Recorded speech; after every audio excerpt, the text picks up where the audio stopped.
Another initiative related to immigration that we're pleased to be part of is the Welcoming Communities Initiative.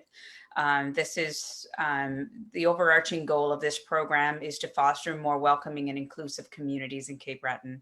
The main objective of the initiative for 2020-21 is the launch of the Cape Breton Welcome Network. We have a program coordinator, Norma Jean McPhee, who's working directly with Kaylee Pedley and the LIP on this. So we're very excited about that new program for this year. Moving on, I will give you an update on some of the other programs that we've been working on. Many of you are familiar with our work towards the Cape Breton Unama'ki Growth Plan. The original plan was to launch that broader economic development strategy in March, April timeframe. And of course, due to COVID, we have put that on hold. Just given the economic situation that we find ourselves in at the moment. However, that will be relaunched over the coming months. So we will provide you with more information once that becomes available. We have business planning services. So we have a business planning advisor on staff who provides one-on-one guidance for businesses that are looking to open or expand on the island. Our business planning advisor began working with us in April of 2019, and to date has worked with over 130 clients, many of which are in Victoria County. In January, we began a business planning series. The plan was to travel the island, putting on sessions on topics relevant to what our clients need. We were able to host 2 sessions before COVID hit, one in Port Hawkesbury on accounting that was well attended. And then we had one in the Sydney area, but unfortunately we did have to put a temporary pause on that. Once we resume to a new normal, we'll examine how we can best offer those services in an online format. Our export growth service consultant has worked with a number of Victoria County businesses over the last number of months.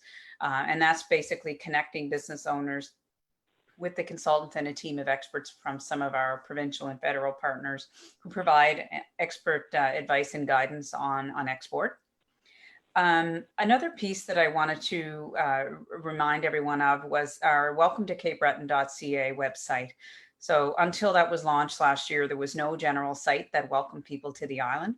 The site has a wealth of information for anyone considering Cape Breton to live, study, work, or invest. And we have a downloadable ebook, which has a host of various information pieces on there that would be important for anyone looking to come to the island. And we continue to evolve and update that site. And we're in the process of working on more site upgrades as we speak. Another site is the Entrepreneur CB site, which is a one-stop shop for anything for entrepreneurs on Cape Breton Island. And we encourage you to, recommend that site to any entrepreneurs in the region that you think might be able to benefit from information on that site. Our Dream Business program, that is a partnership with Bridgewater-based Mashup Lab. And it's essentially a program for aspiring entrepreneurs. We've run that program for the last 2 years. We're actually just finishing the last cohort. It's the 8th cohort we've had.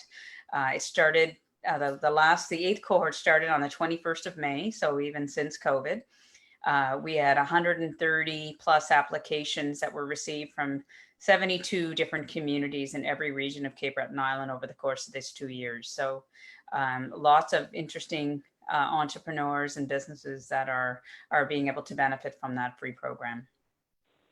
The rural housing study that is just in the final touches, that was to look specifically at seasonal housing issues that many employers are facing on the island. And as I know you're well aware, it's a significant challenge for a number of businesses in Victoria County. That study should be ready to go very soon and publicly available very soon. As you're aware, we had a Victoria County Job Expo that was slated to take place on the 31st of March at the Gaelic College, but we did have to cancel that due to COVID-19. So since then, we've put a lot of thought into, in this new post-COVID world, how will we work with people to inform them of job opportunities in a virtual context. So we are in the process of launching a Cape Breton job board. So that will be an online job board available for all Cape Bretoners to promote jobs here on the island, and any interested job seekers can create their own profiles. It's a really, really fabulous site, and that will be launched in the coming days. You will see that hit very soon. It'll be available on the it'll be available online, and you'll see that in the media very soon. The next is our Creative Island Innovation Space. So during the winter, we worked alongside the municipality, Develop Nova Scotia, and an architect to develop a conceptual design for the space at the top floor of the municipal building.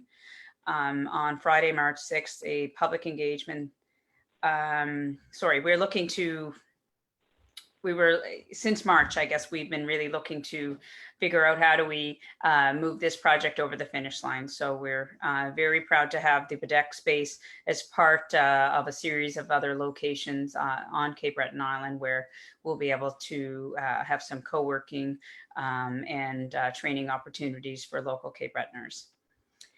The Virtual Advisor Program. This is a new project that was just launched this year, actually within the last month. And all of the regional enterprise networks of RENs across Nova Scotia are participating in this program. We have, the idea behind it is that through a virtual platform called Boomers Plus, we can connect Cape Breton companies who are looking for expert advice or mentorship from essentially seasoned executives and people who have vast business experience, who are willing to, looking to donate their time. Businesses can work with those experienced mentors for, I believe it's a period of about 6 months. So if you know of any Victoria County businesses that are interested in getting some expert advice and working with a mentor, please refer them to us. It's available on our website. They can go in, apply for the program, and we do a referral to Boomers Plus, and they will get matched with a mentor. So a great program for anyone who's looking to pivot their business or really just looking for some good expert advice, and there's no cost to sign up for that program. And finally, the Creative Economy Job Creation Project. As we know, the creative sector is one of the sectors that has probably been, been very, very hard hit by COVID-19. And we've been doing all we can to try to find opportunities for our artists and artisans to find employment. We have 2 projects that are underway for a total of 20 individuals in the creative sector. One's focused on education, and one is around the creation of legacy projects. And that is underway. I think we now have close to half of the positions filled. So very excited about that project.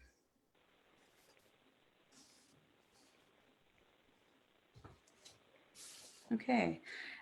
So some of the supports for business, and Patrick, I don't know if you went ahead 2 slides or not, or if that's the next one. I'll talk a little bit about some of the supports for business. In light of COVID, we have honestly, within 2 days at home, we had all of our staff jumping into gear and pivoting to make sure that we could do everything we can to support Cape Breton companies. We immediately launched into a resource page available on our website, which is updated even now daily. We created a webinar series where we ran a series of webinars on various topics every week, sometimes 2 and 3 times a week. We did an island-wide business survey at 2 different points where we tried to gauge how businesses were doing in the region. We did a local leadership stay-at-home video, a promotional video with our local leaders, and did a lot of promotional campaign around that. We hosted some business discussions with the Chief Medical Officer of Health, Dr. Robert Strang, where we had businesses from across the island participate. We've done a lot of work on a weekly basis. We have folks from the creative sector coming together to have conversations with government, to look at projects and programs and things that we can do to help jumpstart the creative sector. We participate in the Nova Scotia Business Labour Economic Coalition, which is led by the Halifax Chamber of Commerce.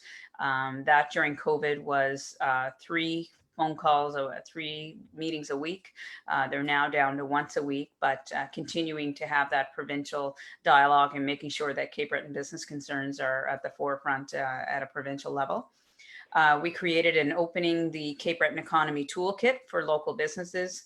And we've had every 2 to 3 weeks, we also host a series of economic recovery discussions with our various leaders from all 3 levels of government and our First Nations communities. So the team's been incredibly busy. Most of our economic development officers spend a lot of their time specifically dealing with businesses and helping them to address some of the challenges that they are seeing with respect to COVID. So it's been a very, very busy 4 months for sure. And the last thing I want to mention is we are very soon to announce a Cape Breton First campaign. So this would be, again, around supporting local business. So you all recall the Think Cape Breton First campaign that existed a number of years back. We are refreshing that brand, and you will see something come out from us over the coming weeks. And so stay tuned for more information on that. We know that right now it's critical to do everything we can to support our local businesses. So we want, hoping that you will all join us in championing this project, and stay tuned for more information on that. I will hand it over to Patrick. Great, thank you, Carla. And echoing Carla's comments, I just want to thank you for the opportunity to provide this update today. The past quarter has certainly been an extremely interesting one that I don't think anyone here could have possibly predicted. On that, it has been my pleasure to work with both the community and the municipality while we recover and help grow the local economy in these difficult times. With that, I'm first going to talk about just about the bit of the COVID relief that we've been doing here, specifically with the businesses. So the federal and provincial assistance has been needed. A lot of programs have come out from the federal government and the provincial government. Those programs are changing daily, often, especially in the beginning, and a lot of businesses were looking at it and wondering, how are we going to get some help and understand this? With that, we've had a lot of businesses reaching out to us immediately, well over 50 businesses to be a little bit more precise, coming to us and asking, what do we do? How do we figure out these programs? And then we guide them through, oh, sorry, got 2 computers going here, my apologies. So we're reaching out with them on a daily basis. I also provide regular updates to over 100 businesses about the various COVID-19 supports and resources as they fall out. As the COVID support programs are released by both provincial and federal governments, the business community was looking for this information. Businesses were in immediate need of such information about the intricacies of each program. In addition, many of the programs were rolled out so quickly that they had to undergo changes and modifications that were difficult to stay on top of and comprehend. Fortunately, the partnership had many resources, as Carla said there, in the private sector and both the provincial and federal government departments, that we were able to answer the business community questions. We were able to receive relatively quick turnaround times. Within that as well, we did COVID plan counseling. So the individual businesses, it'd be one-on-one support that we would offer them and coming up with action plans in order to deal with that and opening plans.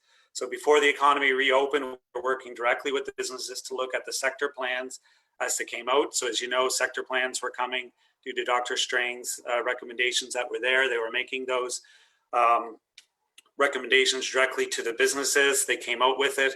We were able to help make them very practical for the local businesses.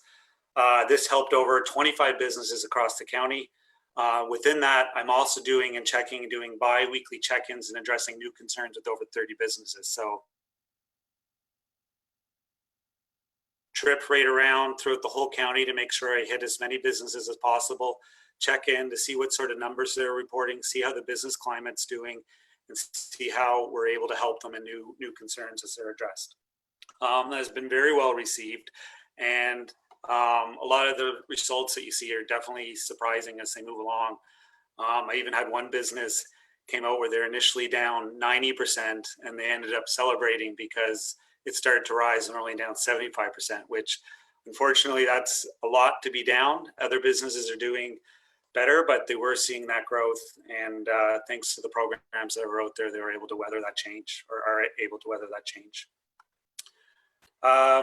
Ingonish development. So as we all know, at the development at Cape Smoky Holdings, The Cape Breton Partnership is working closely with the municipality, the developers, and various county businesses in preparation. We've been working directly with Cape Smoky Holdings and bringing the supports needed from the federal and provincial agencies and connecting the necessary parties while ensuring the development proceeds with the municipality interests. This includes federal and provincial departments for infrastructure. So there's been a lot going on just to get the area ready and a lot of support that is needed within that area there. As you know, this is a major development with well over $100 million now that's potentially coming. So in order to have everything lined up, we've been connecting all the different levels of government in and making sure the municipalities' needs are addressed.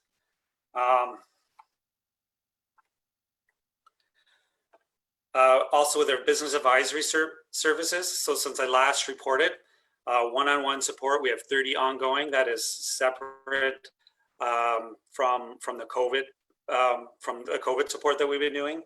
Action plans, we have 18 outside of COVID currently moving through.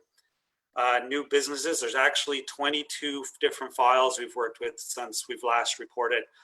That's everything from actual business plans that we're helping to helping sort of think out the ideas that they have, process them through, and connect a lot of businesses that already have plans directly with the supports they need, like ACOA or BDC or different banks or different levels of government while they get permitting. So it is positive to see new businesses are trying to start up and pushing through. And then expansion plans. So there's actually 17 businesses since we last reported that we've been helping with plans to expand. Some of those are directly related to the Cape Smoky development that's happening there. Others are just as tourism's been on the rise or their business has been doing really well. So we help them walk through from everything from floor plans to predictions to connecting them with the resources that they need. Oh, sorry. Broadband. We continue to work on behalf of the municipality with Develop Nova Scotia to bring you the latest updates for the provincial broadband project. We just had the 2 webinars, one for municipal staff and the other was open to the public. Those are held on July 15th and 22nd. And I saw many of you councillors were attending of those. We also watch the developments as they move along to make sure that the municipality's interests are there, make sure that you're not missing out on any of the deadlines, and that as the ISP, so the internet service providers that come in, that they're working with the municipality and that those needs are crossing over so that nothing is missed and that the broadband outlook for the municipality will be reached.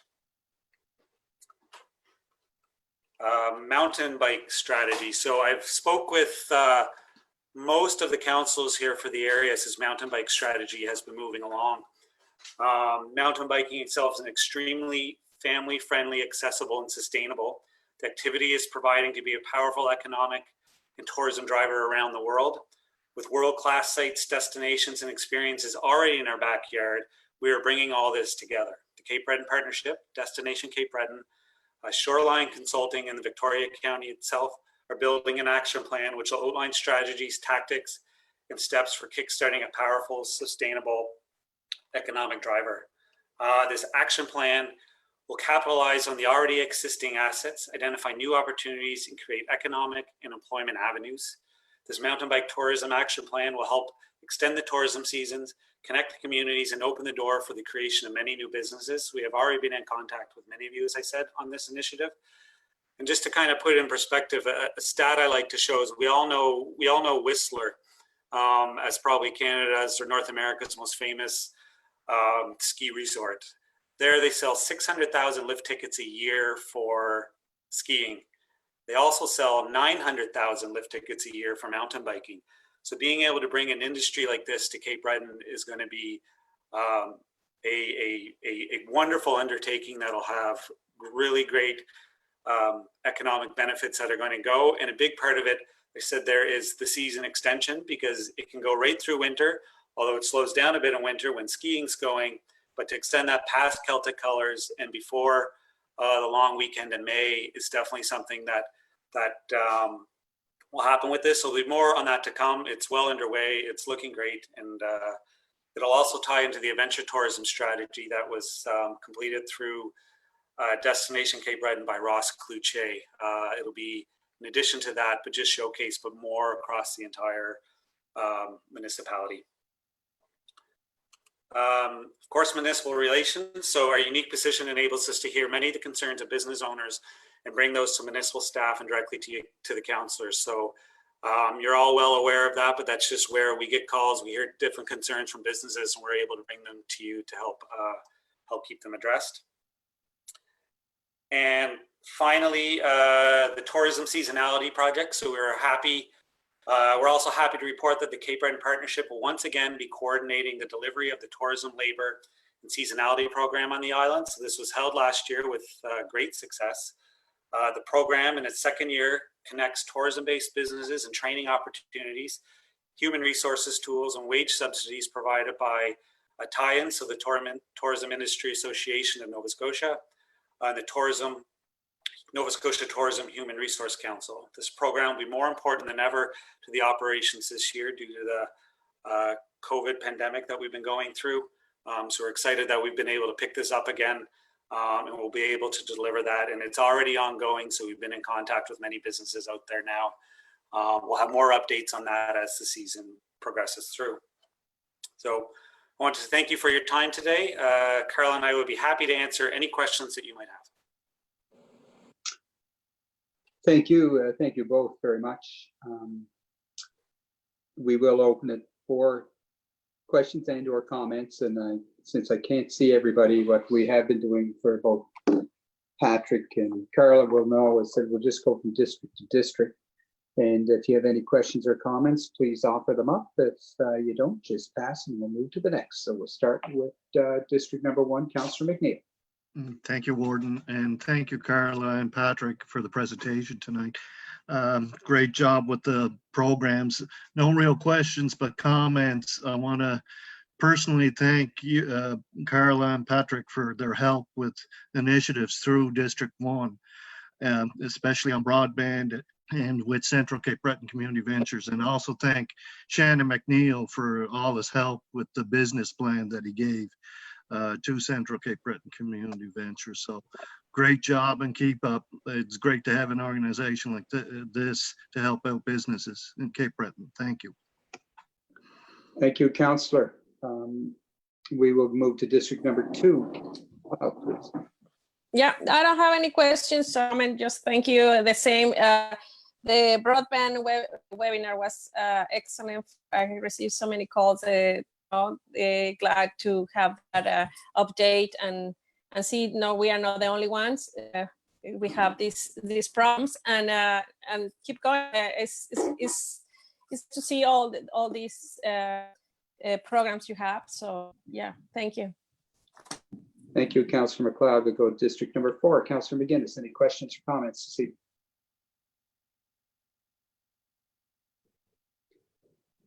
You're muted, sir. You'll have to come off. Sorry about that.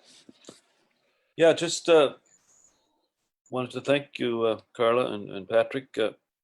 Living on the North Shore, it's pretty obvious the last couple of weeks with the developments happening with Smoky.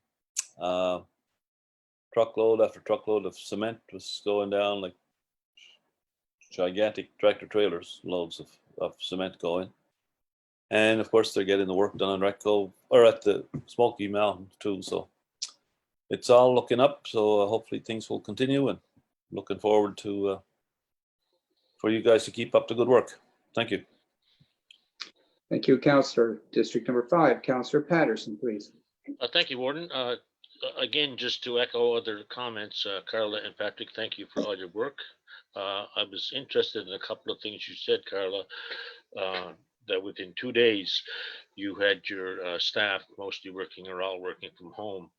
I noticed yesterday that Google is keeping their employees at home until next July. Do you think the trend will continue or last? But you know, we wouldn't be clogging up the highways. We wouldn't be burning gas to go to Sydney to work, where you could do it from Jamesville or Ross Ferry or Jersey Cove? You know, what's your prediction on that, Carla?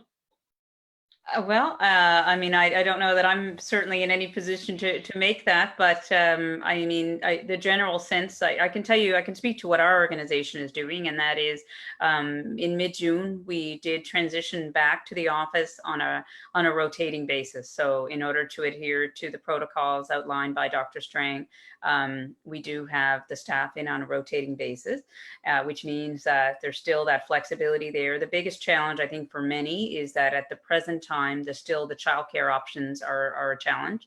So we're still respecting and understanding that we have that. I don't know. I think that as long as COVID is here and until there's a vaccine, I'm sure there's still going to be you know, it probably depends on the business, depends on the industry for sure. But we are all certainly getting used to this online world. And I think all our organization is continuing to try to do is make sure that we can provide that same level of service in any online formats, you know, or platform that we can make available, because businesses still have to operate. We still want to make sure that, you know, that we're doing all we can to support them. So we're trying to do our best to make sure that that our staff are available.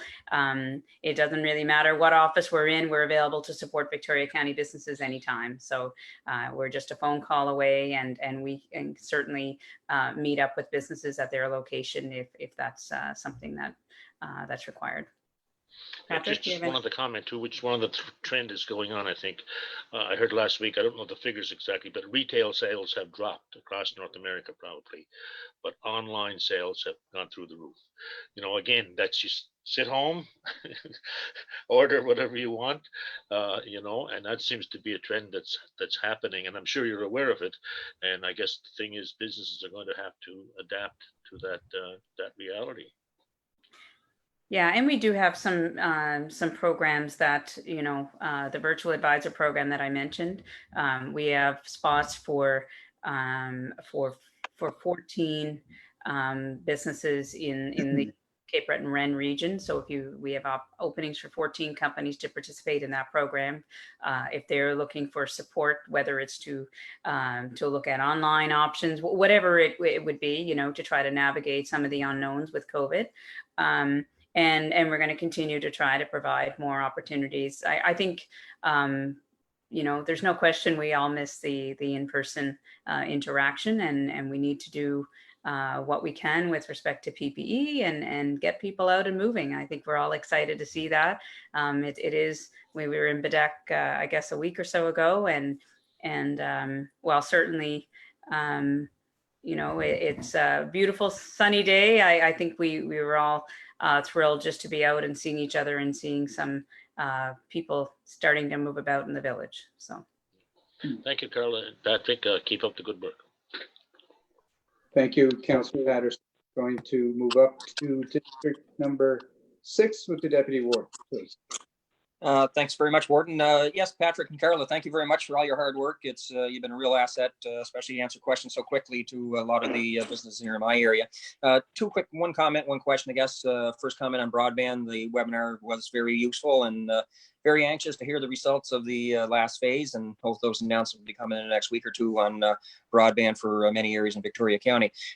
One question I still seem to be getting in the last couple of days is, I don't know if Patrick or Carla, which one can answer this, is the wage subsidy. I'm still hearing a lot of restaurants, I'm not sure about the accommodation, but definitely restaurants that are being told they're still not eligible to qualify for any of the wage subsidies. Do you feel there's going to be any changes, or is everything set in stone at this time?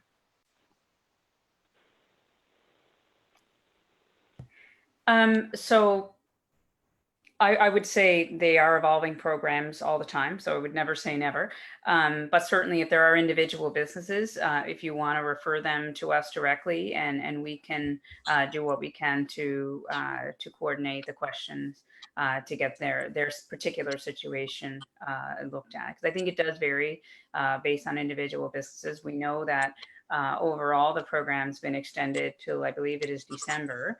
And then we also do have the tie-ins program, the wage subsidy program through tie-ins, which is more for seasonal operators to help them to extend the tourist season.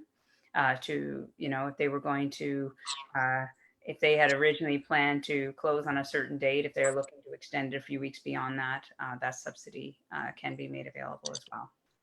And it is actually being looking to have some adjustments made that are having to pass through Parliament right now. So it's moving towards the Senate. Once those changes come, then the program will be updated a little bit.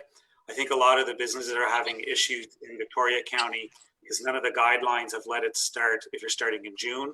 Businesses have gotten approved that had May sales, but now they're trying to upgrade that for ones that would have started in June. I know I just dealt with actually 3 today that had that issue. So we're hoping that round of changes will come within that. But unfortunately, there's no guarantees until it's passed through. I think that might be one of the issues that the businesses are facing that you're dealing with there, Larry. No, that's great, Patrick. And Carla, thanks very much for that answer. And once again, great work and keep it up. And that's it for me. Thank you. Thank you, Deputy Warden. Councillor Budge, any questions or comments this evening? No, I'd just like to thank Patrick and Carla for the presentation and keep up the good work. Thank you very much, Councillor. Councillor McDonald, anything from the top of the island tonight? Thank you, Warden. I'd just like to also say thank you to Carol and Patrick for the presentation. And things seem to be a little bit slower up in this area on the top of the island with the district. Campgrounds and things like that seem to be overcrowded. Beaches that once were not known are overpopulated due to the situation, I think, at English Beach there, but that's a good thing. But I just want to say continue the good work and thank you for the presentation. Thank you, Councillor. I'm just going to go to the CAO. Leanne, any questions or comments this evening before we end the presentation? I don't think so. Patrick and I are in close contact. Every week we're touching base.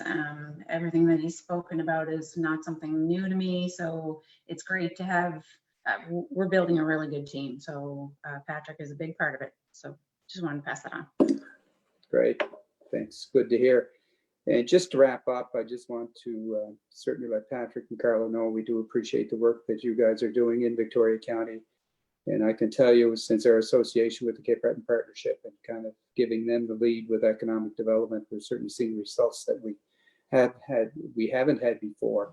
So that's definitely a reflection on both you and the organization that you represent. So I think finally we got economic development a process that works for us. So we look forward to your reports, and I can also echo the CAO's reports that both you've been excellent to keep us in the loop and keeping us advised about what's happening in Victoria County, particularly around businesses and economic development. So we very much appreciate your time, and we very much appreciate your presentation this evening. Thank you very much for having us, and please stay tuned for the materials we'll be sending out soon on the Cape Breton First campaign. We hope that you'll all get behind it and do what you can to support it in your respective regions.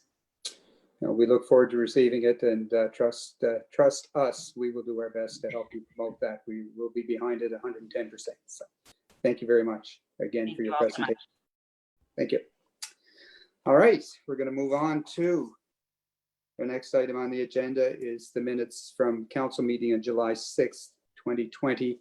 Those minutes have been circulated to you, and you've had a chance to review them.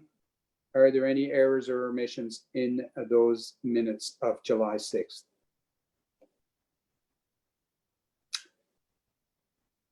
Since we appear to be satisfied with those, can we have a motion to approve the minutes of July 6th, please? So moved. Moved by the Deputy Warden, seconded by Councillor MacLeod. All in favor? Aye. Aye. Contrary minded? Motion is carried. The minutes have been approved. We will look at any business, old business, or business arising from those minutes. If you have any questions or comments, please raise your hand and we'll deal with them accordingly.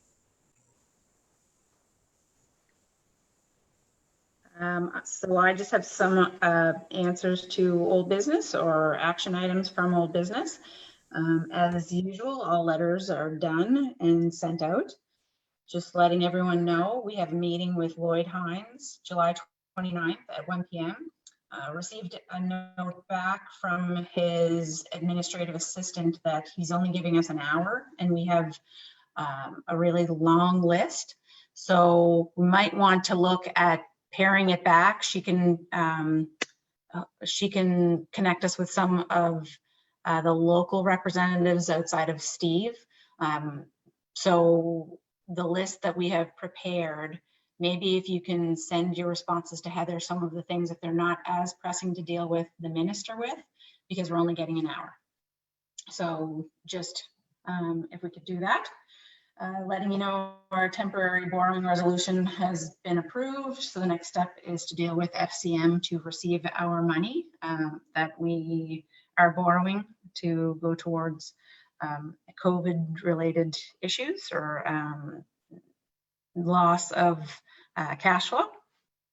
Also, we have a low income tax exemption form that's now online. We're encouraging you to get the message out to let anyone know that could apply for it, or there's more than just seniors. It's a low income tax exemption. So please have anyone reach out to us. We're expecting that this year there probably will be more than prior years, and hopefully more than future years. Hopefully things are going to look better. Just had a question related to, Meryl had a question related to what we do with C&D or the chips that we, if we could be using C&D for our own chips. I've investigated it, heard back that it's extremely costly for us to chip that product, and to get it, to get a machine in to do it is extremely costly. And the paint that's in a lot of the product of the C&D has a lot of toxins that are not good for chipping too. So it's not really a viable option for us. We were asked to deal with the trucks that have been traveling on the roads related to transporting of C&D from the Dingwall site, and that has been dealt with. We've talked to DMA related to the commercial district development bylaw. I know that we were looking to have Ross come to council to speak about it. I contacted them and asked what their role was, where it said that they're there to help us. They informed me that their role is to look at the policy to see that it fits what it is that we're looking to do. So they've passed it on to a member. So Grant McCackern is looking at that policy for us. So that's where that is related to the CDDI. And the last thing in old business, it was requested that we order some of the Love Lives Here books. Those books have arrived, and they are to be going out distributed to schools at some point whenever the schools open, and get them in the libraries there. Thank you very much. Are there any questions, comments for Leanne in regards to old business that she has discussed? We good? We're going to move to new business, CAO's report.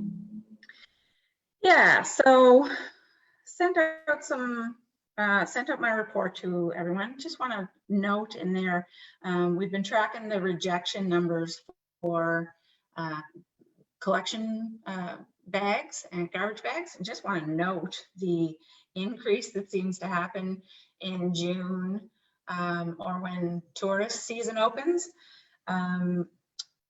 Our local residents do a fabulous job all year long, and then I'm assuming that it's probably some visitors that come to town and our numbers go up related to bags. So we're looking at some other possible ways to get the message out there. I'm not really sure how many more things we can do to let people know what goes in each bag, but we're going to look for some new solutions because our numbers are really high the last couple of weeks. We had a department head meeting today.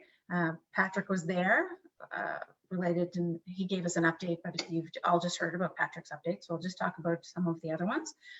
Dan was off today, but Dan is continuing to build relationships in tourism. He's going around visiting each week with different areas around the county, and he's also coming up with some new trying to come up with some solutions to the washroom issues that we're having. So if there's some in your area that are still having concerns, have them contact myself or Dan. Dan's off for a couple of days, so it'll be me for the next little bit. And recreation active living, so Lydia has her active living survey open. It closes this week. If residents choose to participate in it, their name gets entered in a draw. And I think the draw has a prize of either a kayak trip or a gift certificate for a meal. So we're encouraging residents to respond to get us the most information in there for an active living survey to get that strategy going the way that it should. So far, we've had 131 respondents, which is great, but it would be great to get some more too. She has a project going on with rec kits where you can borrow a rec kit with some different activities for outside, and they have been extremely busy. Some are rented out for 3 weeks in advance, and she's looking at getting some more product as well. So that's really good. And they're free of charge. Contact her to rent it, and she also sanitizes the products when they come back in, so it's on a schedule. She's a member of a new pilot project that's going on. It's a special events task force, which is island-wide, and the pilot project that they're going to be using in Victoria County, I know it's not happening this year, but it's going to be the Cabot Trail Relay Race. So they're going to come up with all the different steps that need to go into that EMO, the different aspects of running a special event. So we'll get some more updates on how that goes.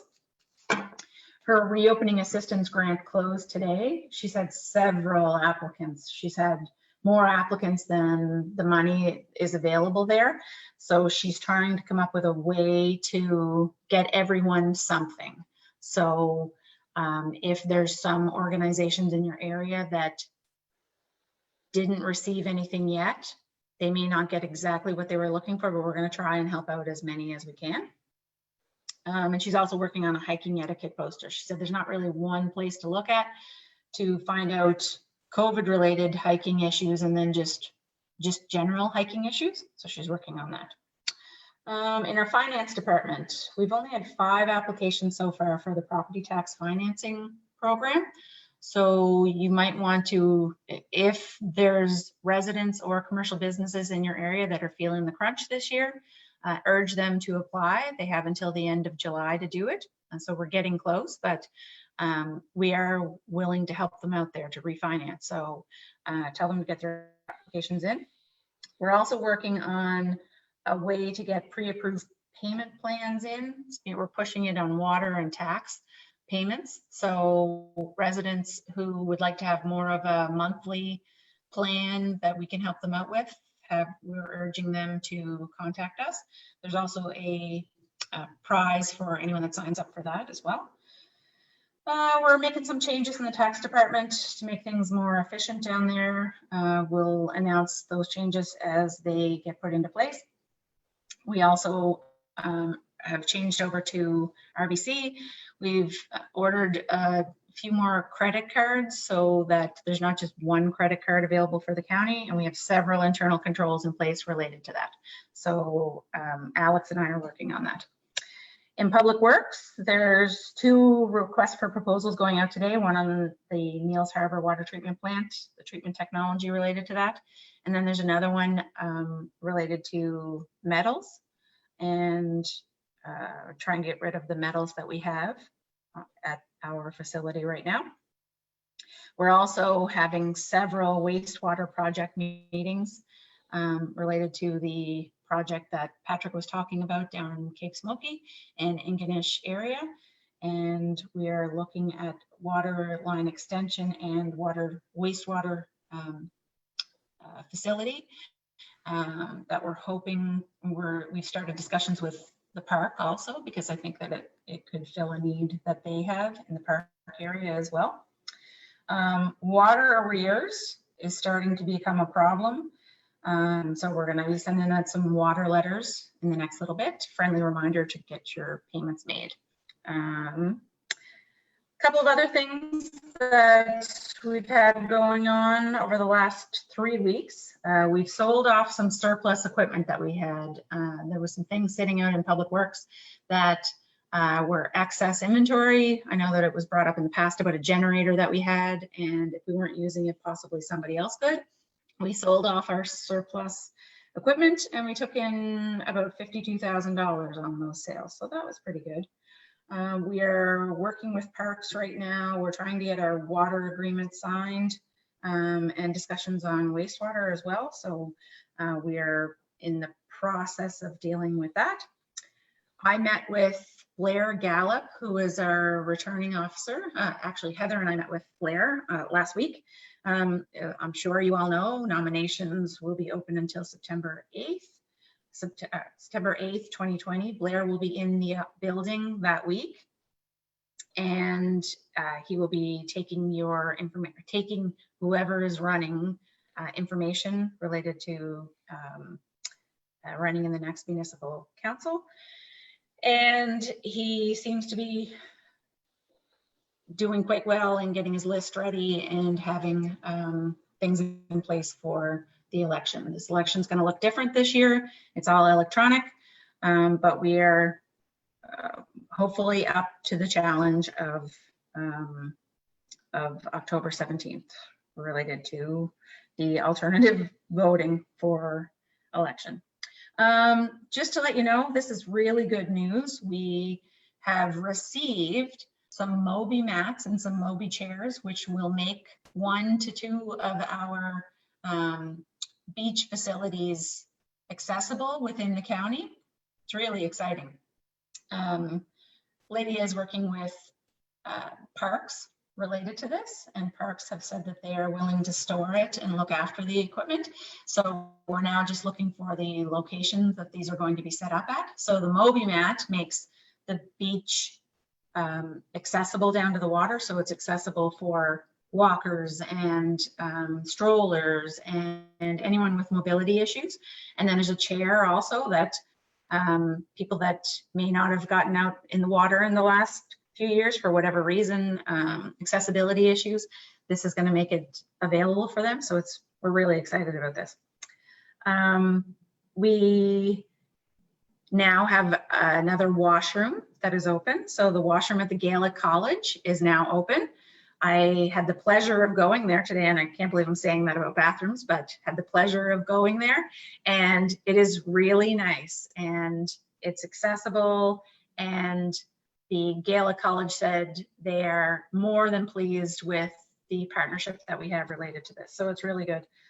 It's open, and there will be some news releases going out related to it. So really good. We also had a project that has been started a few months ago, and we just got the release. We just got a report on it. It's on standardizing all the bylaws that we have across the island and the ones that we have. So there's been Portside Law was contracted to take a look at all the different municipalities and the bylaws that are in place, and the ones that may not be up to date, if they should be up to date, or ones that should be repealed. So there will be some things coming out in the next while to get those repealed and reenacted, or repealed if they are no longer valid. So it's actually a really good project, and so you'll be hearing more on that in the next little bit. And that's all I have. Thank you very much. Do we have any questions or comments for the CAO this evening in regards to a report under new business? Councillor Patterson, please. Thank you, Warden. Leanne, you mentioned the rejected garbage bags. Yeah. And the number. Is there a breakdown of whether they're black bags or clear bags with inappropriate material in them? I don't have that information, but I know that it is available. Yeah. So I think one of the issues, and I didn't look at the numbers very closely, but Paul and I think we had the same issue. Summer people come from CBRM. Yeah. You just assume it's the same, you know. Yeah. They've been a number of times probably, but still. Yeah. And ideally, what's going to happen is across the island, we all pick up and accept the same things. I mean, I Yeah, think that that's exactly. the only real solution for it. And we have been in discussions with CBRM, and we're going to continue those discussions. So, yeah, that's my guess too, Fraser, is that's where it's coming from. So we keep saying, know the county that you're in. Exactly, yeah. Thank Thank you. Any other questions or comments? Just one quick one, if I could. Do you see any correlation between water bills being in arrears and potentially property taxes being in arrears? You think that they might be going hand in hand at some point? Well, in the past, I think that our method of collecting water arrears has always been this way. So there's a lot of residents who may have less cash flow over the springtime, and then like fishing community, let's say, they usually get caught up at the end of July. So this isn't something new to us, but we are concerned because, as you'll hear in the next little bit, we are starting to feel the pinch on taxes. So taxes and water are concerning us. Yep. Okay. And just one other thing, and you may be mentioning this later, but the property tax financing program, we've only had 5 people apply for it, and that has to be in by if you're going to put in an application, it has to be in by the end of July. Is there a way that we can extend that, or is that a provincial requirement that it ends at the end of July? It's not a provincial requirement, it's our information, but we may have to look in to see. Sorry, it's the end of September, it's not the end of July. Okay, that's when taxes are due anyway. So you'll keep us up to date how that collection or the collection is going. So yes. Yeah. Great. So we good? No questions or any other comments? Thank you very much. And that's a perfect segue into the taxation update, please. Yeah, so I received a report. Alex sends out a bi-weekly report to us, and not sure if it's great news, but I'm going to go through it anyway. So she says this could be the first update that is starting to show the impacts of COVID. As of today, we have 8.452 million outstanding versus 8.07 million this time last year. So we're $381,000 behind where we were last year. We know that 184 of that was new billing over last year, but even taking that into consideration, this is the most that we've been behind over the last several years. The due date could have something to do with that, though. We're pushed out to September 30th rather than August 31st. So most people will generally try to hold on to their money as long as they can and come in late. So it could have something to do with that, the timing of it, but we're not 100% sure. But our due date has been pushed out to September 30th. So that could come into play. We are, since last council, we've collected $1.332 million towards taxes.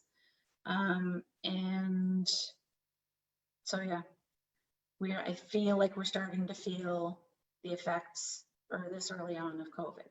But if we are feeling the effects of COVID, we encourage our residents and our businesses to fill out the property tax refinancing program so that we can help you out, get your taxes paid.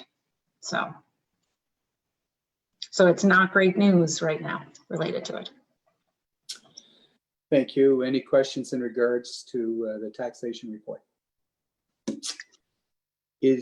we redo some messaging around just so folks know that property tax financing program is available? So is it worth going out again? Perhaps doing it. I think it was in the bulletin that went out, the last bulletin, and we can also blitz it on our website and our social media and use those different ways that we have. So, yeah. Okay, thank you very much. And I think we should, and we'll leave that up to you and communications officer to see the best way to get that message out. But 5 is probably not very indicative of the number of people that are going to be facing some issues. Yeah, and actually across the province, it's about the same. There's, I think East Hants might have about 20, but everybody else is at 1 to 4. So there's not as much uptake on this as we thought that there would be. okay, thank you very much. We appreciate the taxation update. We're going to move to Department of Transportation Infrastructure renewal items, and we're going to start our list. We'll start with district number 8. If you have any, please proceed. Yes, Morton, thank you. Just a few things for this evening. I've had quite a few calls from area residents wondering when the trimmer will be coming. There seems to be quite a bit of foliage from Bay St. Lawrence right through to South Harbour, and some have taken it upon themselves to start the process. And where it's late July, there's no trimmer as of yet. So if we get an update when the trimmer will be coming to the district, it would be greatly appreciated. Secondly, which I would like another follow-up on the Gaelic signage. Have never heard anything other than from our MLA that the signs had been ordered. There's been no contact from TIR in regards to that. And again, we're in the middle of the summer season and we'd like to see the process started soon. Another concern with TIR is shoreline erosion down the Dingwall area, just adjacent up by the Markland Coastal Resort.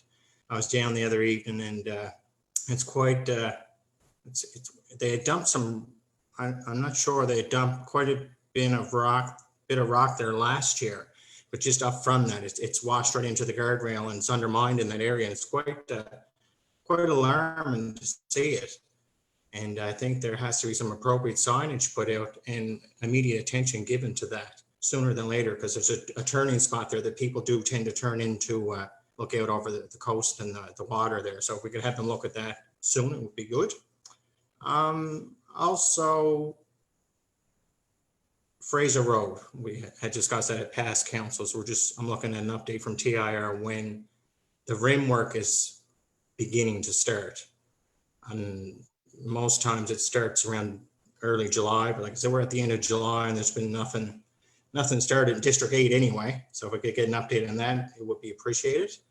And at the bottom of Cape North Hill, there's a pavement collapse. There was a bump sign in place, but I've had calls from numerous people that they tend to go into the opposite lane when they're approaching going down the hill. And it's causing a great concern for oncoming traffic.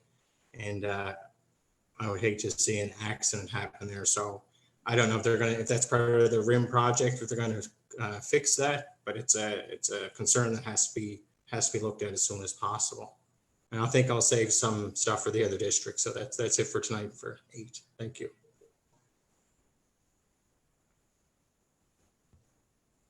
Thank you, Norman. Save some for the minister too. I know you will. District 7, Councillor Budge, any issues with the transportation? I have nothing. No. Everything's good there, No, sir? I have nothing. Thank you very much. We're going to district number 6, Deputy Warden. Yes, Warden, just 2 quick issues. Number 1, I was wondering if we could maybe let TRI know that the dust control on Smoky during the construction is not going very well. It was just like a fog bank there on the weekend. It was so dry. They do have a water truck, so I just wonder if we can get them to put a little more attention to their dust control on Smoky. Number 2, and this kind of falls into Wayne's territory, but some residents in my area are affected by it, being fishermen and whatnot. Seeing a big increase in the number of people going to the beach on the Wharf Road in North Ingonish next to the wharf there, and residents and fishermen are complaining about the lack of room to get through once the cars are all parked on the side. Is down to 1 lane. Anyway, if we could get them to maybe look at possible signage in that area for no parking in certain areas, just have a little better control over the parking. And that's it for TIR. Thank you. Thank you very much, Deputy Warden. Councillor McGinnis, anything in, or I'm sorry, Councillor Patterson, district number 5. Sorry about that. Anything Thank you, there? Gordon. As someone mentioned earlier about the lists for Lloyd, I guess it was Leanne. Wayne, you've been making lists for how long? I'm 17 years. Paul, you're 15 or whatever. And we just keep generating a list and we send it off and it doesn't seem to make any difference. you know, it's frustrating because people think, they tell you about it and they think that you didn't do anything because nothing gets done. I have a couple of examples. And these are little jobs. These are jobs that they could do in probably an hour or two. One man's culvert has been falling apart for the last 4 years. He's reported to me 4 years ago. They came and looked at it, said we'll have to get a backhoe. It's still not done. Another gentleman requested a hidden driveway sign. It took 5 years to get a no answer that you couldn't get it. And then this ditching I reported earlier this year, like these are little jobs. Like I say, they don't require a lot of manpower, a lot of whatever, just and get them done. And then they're done, you know, and the people are happy. You know, Paul, your list, I'm sure if you look at your list, there's items on there that were there. You started probably, right? That I guess what I'm saying, the approach doesn't seem to be working for us. And, you know, if it's a matter of money, we'll put more money into the roads because that's, you know, what people want and so on. So anyway, other than that, they're working on the Kemphead Road. So hopefully that'll be finished before the fall. And that's all for now. Thank you.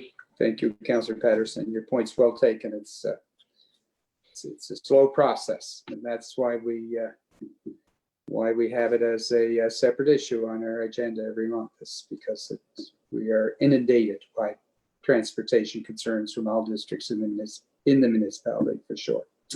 Thank you for that. We're going to go to district number 4. Councillor McGuinness, do you have any transportation issues this evening? You'll have to come off unmute there, sir. Here we go again. Here we are. Yeah. Okay. I actually made record of it in the concerns to the minister, and I think the system is not working. I believe what we should do, or what the department should do, is tender out some of these jobs. I'm not trying to take jobs away from people. There's all kinds of work to be done, and it just never does get done. Like, you know, I could name off 20 things in this district that are been asked to do, and they're doing their best, but I think it'd be a lot better system if it was a contract system where private operators could do it, go out to tender, and it just doesn't seem like we're getting the results that we should be getting. That's my own opinion. I don't know if it's the feeling of the rest, but that's one of the concerns. That's one of the ideas that I've put forward to the minister, that hopefully we can try and get some more activity done in our county. That's it. Thank you, and we appreciate your comments. We're going to go to district number 2, Councillor McLeod. Yeah, I just have a comment. We didn't receive any correspondence for them for the last meeting, don't you? Because I don't have anything to report. It's just the same for the last time. Thanks. Steve always says that he's working on the next letter, but I think he's probably 2 behind right now on those. Yeah, we just was looking for deadlines for some jobs. They're just in process. Thanks. Thank you, Councillor. Councillor McNeil, anything in District 1 for TIA? I have a couple to add to the same list that I gave the last meeting. Actually, I won't go over the ones I said the last meeting because it's such a big list, but the 2 I'm going to add is a pothole at the entrance of the Dunn Road. It's really deep. Cars are going on the opposite side of the road. It's getting dangerous. It's right at the bottom of the hill, and people are traveling at quite a speed coming down the hill. And if somebody goes on the opposite side of the road to avoid this pothole, it's going to be dangerous. If they'd look into that. Also at the gypsum outcrop in Jamesville, that's been undermined now for the last probably 20 some years, and they're only filling it in with asphalt just to make it look good, I guess, but it's a big job and something's gonna have to be done. Actually, cars are traveling on the wrong side of the road each way. I don't, tell me how that happens, but anyway, it's getting to be really dangerous. And I agree with what was said by the other councillors. Like, the jobs aren't getting done, but I think it's mostly they don't have the maintenance money to do them. So more money has to be put into maintenance from the government than what they have right now. So that's the two to add on to the list from last week. Thank you, or last meeting. Thanks. Thank you, Councillor. And we have captured those items. And again, just to reiterate what CAO said, is that when we send the list or we have the meeting, we only have an hour. So I think we have to be a little strategic and look at the big ticket items that we're going to be looking for. And we'll try to keep the smaller items that dealt with locally. We'll probably do it here. My suspicions are after we meet with the minister, we'll probably want to have a meeting with the local, with Steve McDonald locally, and see where some of these other smaller issues fall, and see if we can deal with them more on the local level. So again, I would reinforce that if you take a look at your list and you refine it a little bit and send it back to Heather so she doesn't have 4 pages, because we know it is everybody has several issues for them. And I think if we try to get to the ones that are most important that we can deal with the minister, serve them as priorities. So can we have an agreement on that as well? Thank you. Thanks. I don't have any TIR issues for my district today, so we're going to move. Do we have any notice of motions this evening? We have none. We're going to go to district concerns and start with district number 1, please. Yeah, I just have one concern, and actually I'm dealing with Robert with it already. It's a water bill issue in Little Nares again. It's an issue that it's a very high bill for somebody that shouldn't have a bill that high, whether it's a leak or not. Whether we have to look at the bills again, I'm not sure, but Robert is looking into it anyway. I just wanted to bring it up at council. Thank you. Thank you, sir. We're going to district number 2. Councillor McLeod, any district concerns this evening? Yeah, thank you, Warren. Just if we can send a letter to Irving.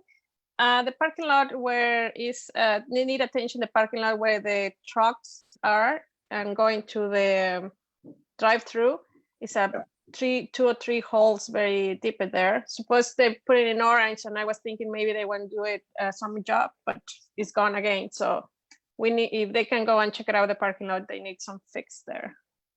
Okay, thank you. And that would go to Irving. That would the letter Irving, would directly Irving. with Irving, Yeah. yeah. Gotcha. I don't know if in a motion or but Yeah, or just should a be. letter. Yeah. Do we have a second? So I for make a that? motion if we can send to Irving for that attention for in the parking lot. Thank you. I Got a second that. Seconded by Councillor McNeil. All in favor? Aye. Aye. Contrary minded? Motion is carried. Thank you, Councillor. And the only I need from my district budget, if we can take 1,400 for Middle River Hall. That's for operation costs and social distancing for reopen, and $1,000 for Vedek Forks for the same concept. Operation cost, social distancing, signage. Thank Please. you. A seconder for that motion that incorporates both the asks. Second. Second by the Thank deputy you. warden. All in favor? Aye. Contrary minded? Motion's That's carried. it.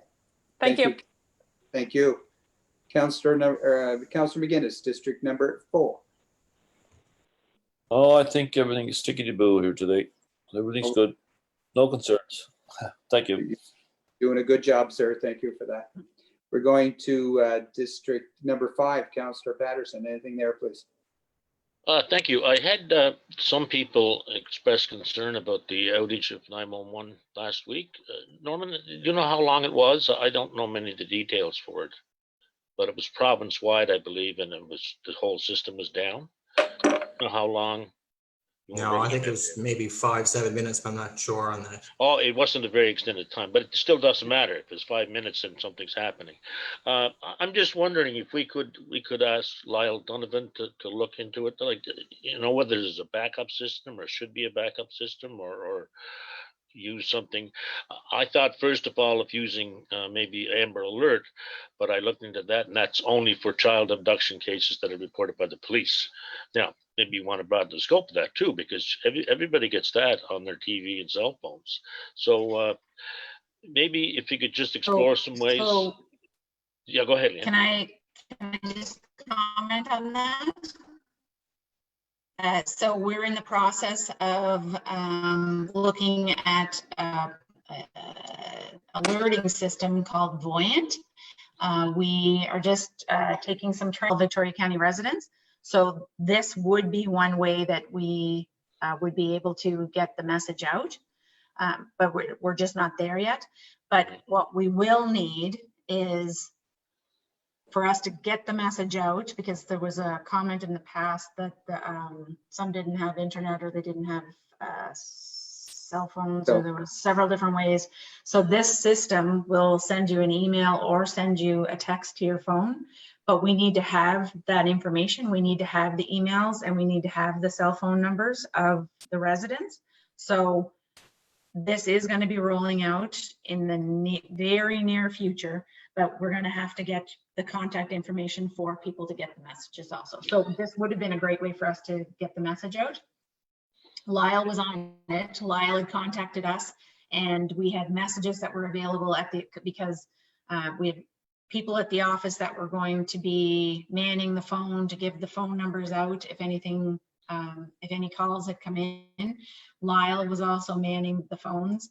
I think it was an Atlantic Canada wide outage, so it was a Bell issue.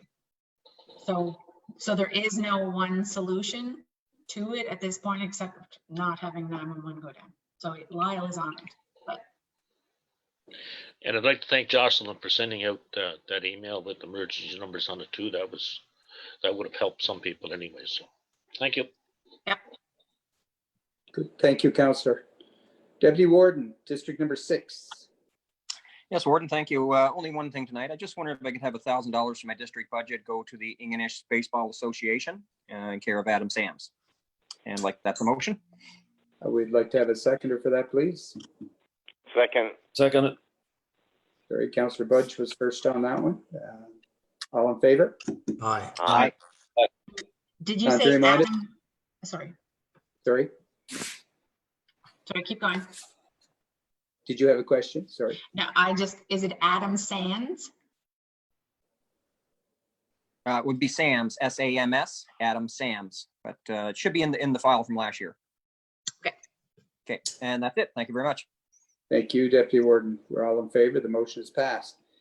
Anything in District 7 this evening, Councillor Budge?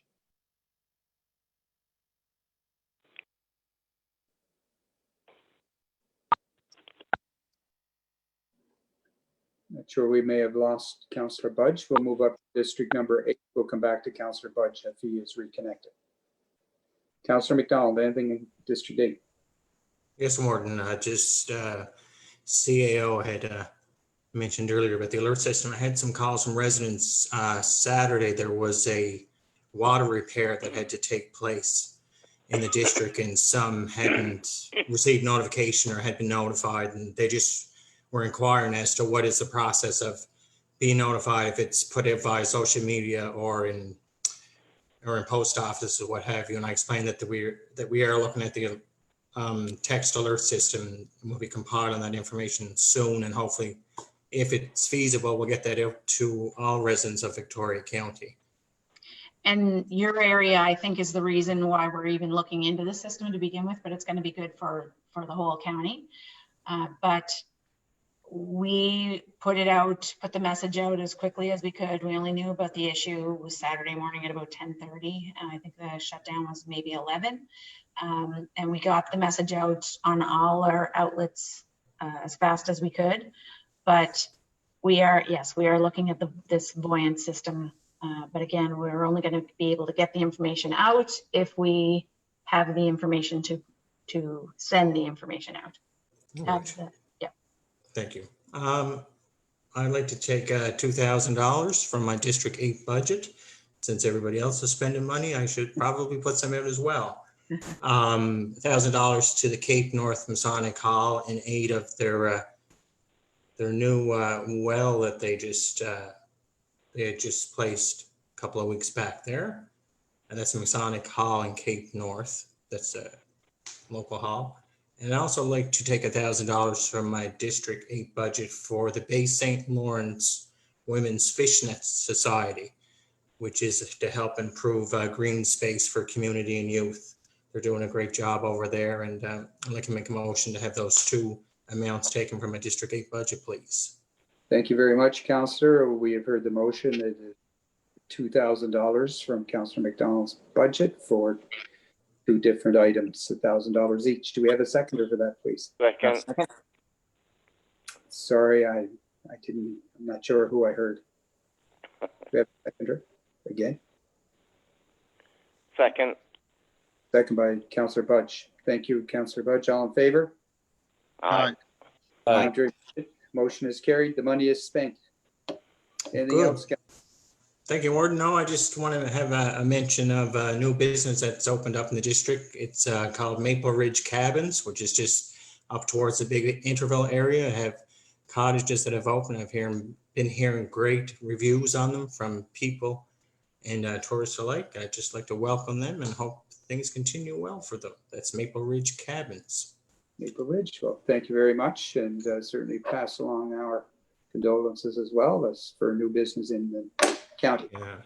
Thank you, Warden. That's it. Thank you. I don't have any district concerns tonight. So we're gonna I have some.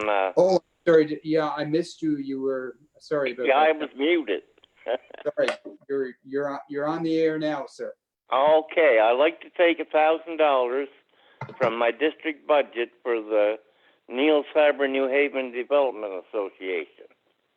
Okay, it's a motion for I'll make that a motion. Thank you. Do we have a seconder for that, please? Second. Deputy Warden has seconded that. All in favor? Aye. Minded? Motion's carried. Anything else, sir? Yes, I had a call today. There's a dead seal washed on the beach between the lighthouse and the chowder house. So I'd like to get that removed, and if it's okay, I'll just take the money out of my district budget to do that. Okay, whoever removes it, would you ask them to contact CAO so that we know what the cost is and it will be looked after? Yes, I'll do that. Okay, and we won't need a motion for that. We'll just, next meeting, if you know the amount and it's over 1,000, we'll make a motion. Oh, no, it won't be that much. No, I hope not, but, we'll go from there. If it comes out of your district budget, just contact CAO and we'll make sure that it's removed. Very good. Thank you, sir. Anything else, or is that it?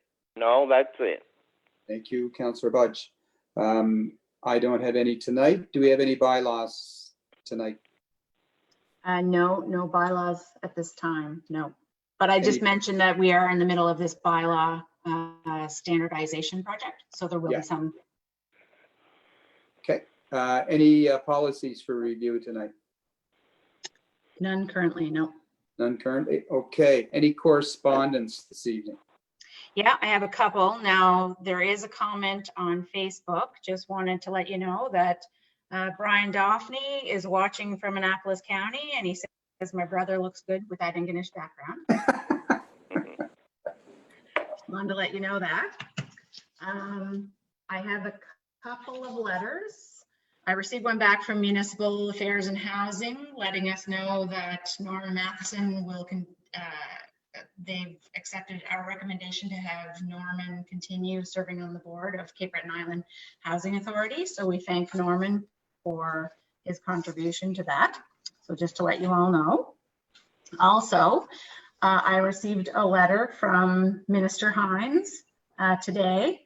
Says, thank you for your letter dated May 21st, 2020 regarding a rebate on annual passes purchased by residents around the province. COVID-19 has presented challenges to citizens and government never faced before, and government has acted in the best interest of its citizens. The waiver of ferry fees was not to give financial relief to those using the ferry, but rather to ensure the health and safety of the ferry users and the crew. However, given that these are unprecedented times, the Department of Transportation and Infrastructure Renewal would consider giving extensions to passes already purchased. This extension would equate to the time elapsed that fees were not collected due to COVID-19. So they are saying that they are going to waive fees. I don't know if he's actually saying that it's actually happening or we need to take another step, but it might be something that we ask him. We might be able to slip that in as a quick one on Wednesday with him as well. So that is one piece of correspondence. Other correspondence that I have reached or that I have received earlier in the weeks, I have passed out. We did receive one this afternoon, and it was addressed to Mark Peck and Warden Morrison. So I'm just going to read this. It's just a little bit over a page. Dear Mr. Peck and Mr. Morrison, on behalf of the commissioners of the Village of Bedeque, I write you on a consequential matter that has been troubling community leadership for some time and now brings into question the viability of the village's current governance model. Like so many rural communities across the country, the Village of Bedeque has been confronted by a number of unfavorable trends, including urbanization and aging demographic, which are adversely impacting the community in a variety of ways. Among more noteworthy outcomes is the stagnation of the village's residential and commercial tax base. Governing in a time of increasing costs and declining resources has become decidedly more difficult. Marginalized financially, the village is at risk of not being able to meet its obligations in the operation of essential facilities and delivery of fundamentally important services. Unfortunately for the Village of Bedeque, COVID-19 has increased the severity of an acutely challenging fiscal circumstance in dramatic fashion.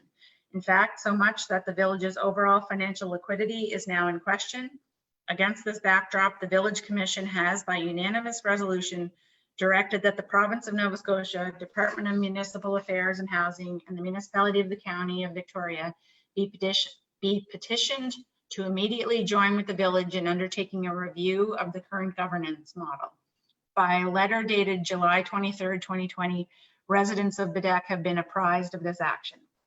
The purpose of this letter is to formally request the DMA and county join with the Bedeque Village Commission in reviewing the village's governance model. The shared hope of village commissioners is that the assessment will result in viable and practical go-forward options that can be brought before Bedeque residents in the near future. Moreover, the Commission's common objectives going forward is to see a proud and enduring Bedeque collective continue to be manifestly imbued with a unique sense of community spirit and purpose. As this is a matter of urgency, we look forward to your near-term reply. So, a letter from the village. So what are your thoughts about, we met with the village, so. Yeah, so what are yeah, your it was recommendations? probably a month ago that we met with the village and had a Zoom call where council was invited and the commissioners were invited to discuss village issues. At that point, they told us that they would draft a letter and send the letter out to start a process to look at future options. This seems to be that letter that has come out. My thought is that we just maybe still don't know what their options are or what it is that they're looking for. So I kind of feel like it's still in the villages. It's still in the villages. They're still driving the bus to tell us maybe what it is exactly that they are looking for or what their options are. But I also think that it is council and commission's decision to figure out what it is that the future could be. I think that administration will get involved when there is an option decided. But until the option is decided, I think that it's probably more at the governance level, which would be between council and the commission. And So- and the province being part of it, but it is a village decision to be made. I would agree, and I perhaps if I could just comment on this because it's obviously my district, but would council be opposed that we ask CAO back to go back to the village and ask for a little clarity of exactly what they are looking for? Because certainly I don't see the clarity of what they're looking for in that correspondence. Any questions, comments on that? Yeah, Warren, it seems to me, just listening to it, they're looking for a review of their government's model, right? And they mentioned the minister in the body of the letter, but did I hear it's addressed to the warden and Mark Peck? So are they assuming Mark Peck is going to pass it on to the minister, or I'm not clear where they're going with it either. You know, in my mind, you would have written the letter to the minister requesting this government's model review, CC'd it to the warden, and CC'd it to Mark Peck. Yeah. You know, but that apparently, Leanne, that's not the way it's set up, the letter, is it? No, and there's no mention of the minister in here. I think it's more they're asking the three parties to be involved in coming up with some options related to governance. So I think they're asking Department of Municipal Affairs with Mark Peck overseeing it and the county and the village to get together on it. So I think the step that based on whatever decision they make, then they go to the minister. Because Maybe, Gordon, since the letter, you have a concern you just expressed a few minutes ago about the clarity of the letter. Maybe we should direct the CAO to consult with Mark Peck to see what he thinks it says. And then if it's still not clear, go to the village and say, like, we just want some clarity on the whole thing here. Yeah, I would agree with you, Councillor. I think the future of the village lies with the village, not the municipality. And I think therefore, if they have some options that they clearly have, if they want to let us know what they are, but I think if we could direct it back through Leanne to go back to the village and get some more clarity on this, because at this point, I'm not sure what it is they're looking for, and at the end of the day, as I kind of mentioned, it is their decision, not ours, the future of the village. So.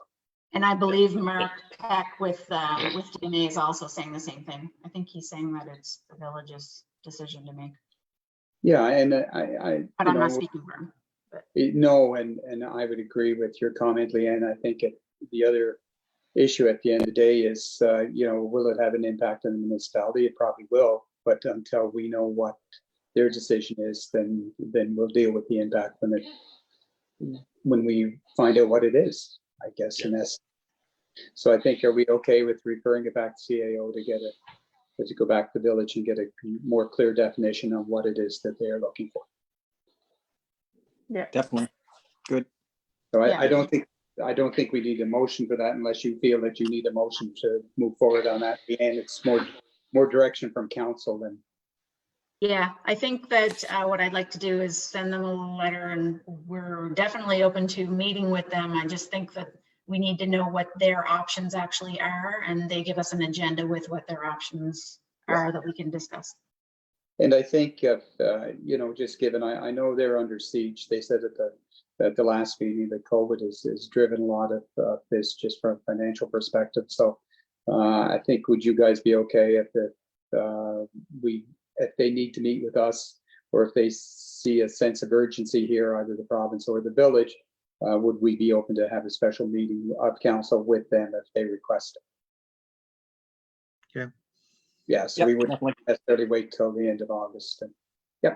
And I think they're going to have a clear indication, as are we, over the taxes are due the end of September. So there's going to be a clear indicator of where the taxation collection is going to be in the village, as it's going to be with the municipalities. So I think there'd be some, if it's required, that we will meet with them. And Leanne, you can relay that if they need a special meeting with council to meet with them. We're open to do that as well.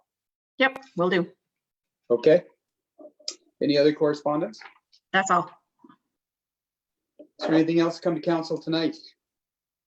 I have a report of a committee report.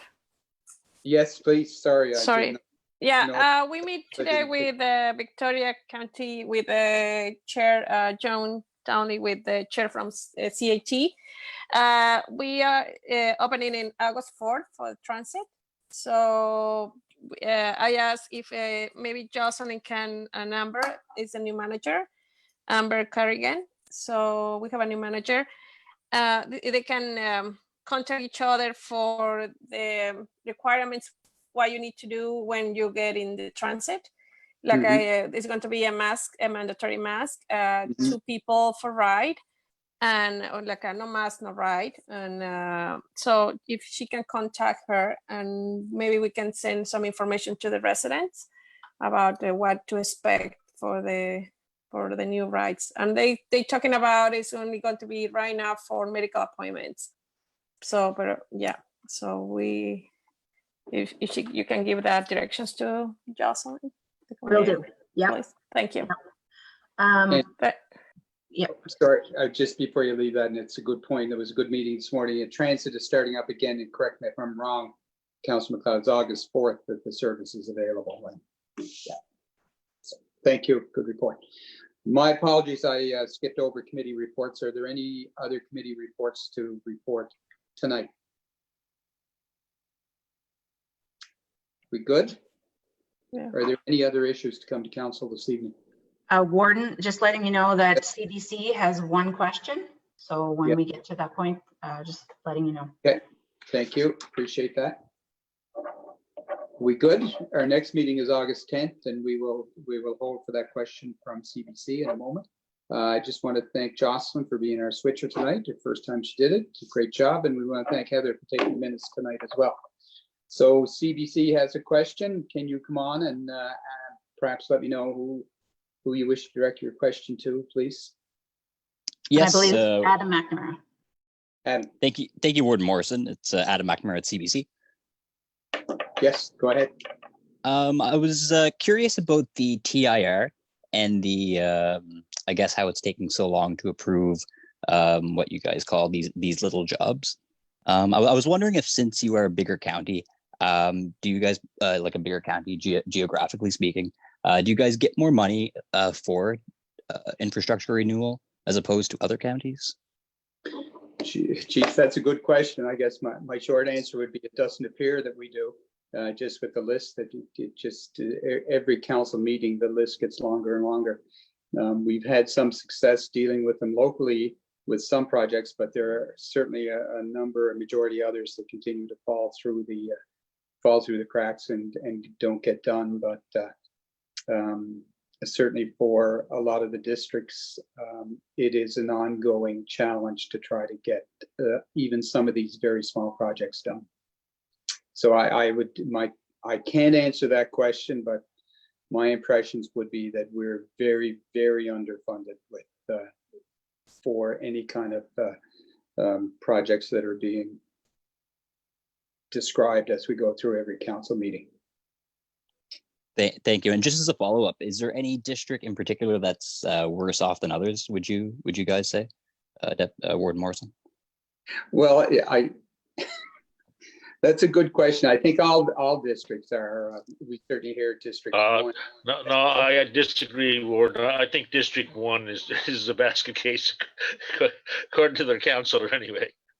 I think I bring a lot more to council probably than any other district, but Yeah. no.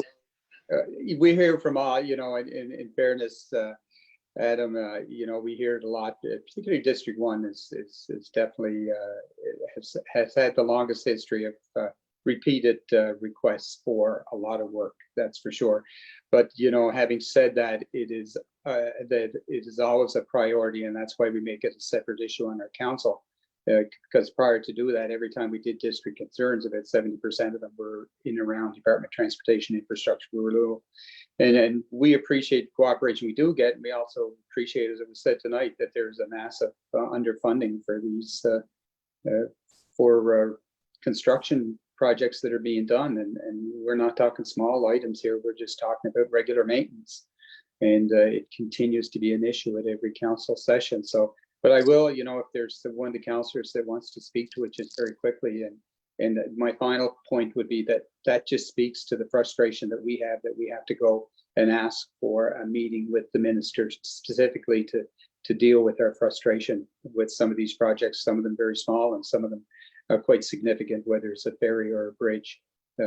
So it's right from very small projects right to some major projects. So does any of the councillors want to just offer in a very quick comment on it? Well, just with the budget area, like out of Bedeck, it's not just Victoria County. He has part of his budget that goes towards Inverness County too.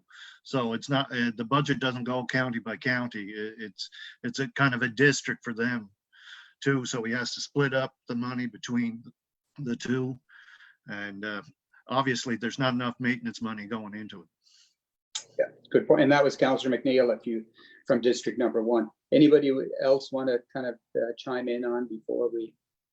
Yes, Warden, Councillor Daphne here. I guess one of the biggest things that we notice north of Smoky is that we're told, and this is one of the things we're going to confirm with the Minister Hines, is that our salt budget is the same as everyone else's salt budget in the province. So basically, we have drivers here very concerned that they're not allowed to put out the amount of salt that's required. Our winter conditions north of Smoky are extremely severe compared to the rest of the province, and that's what we're going to confirm. If we are getting the same amount of money and expected to use the same amount of salt, it's not realistic. We have a very severe winter down here and require greater amounts of salt, and I know it plays on all the operators here in the area, their safety when you're dealing with Smoky. So that's one of the biggest things, is to confirm that we are not getting the same as everyone else. We should be getting more. That's a good point. Thank you. Anybody else want to chime in before? So you can get the sense. Just one where adding that is the trucks, they're old, and we have to share it sometimes with another county. So it's everything. All the infrastructure is very, very old, and sometimes but the budget is low. So that's our problem. We could probably keep you here till midnight just discussing the specifics. But at the end of the day, it's always an issue with every councillor, and it's part of being in a rural part of Nova Scotia probably. But we just figure, as mentioned, it's equipment, it's services, it's an ongoing problem, and it's an issue that comes to council. Multiple issues come to council every council session. Anything else we can? That's perfect, guys. Thank you very much. Okay. All right. Anybody else have any final comments before we sign off this evening?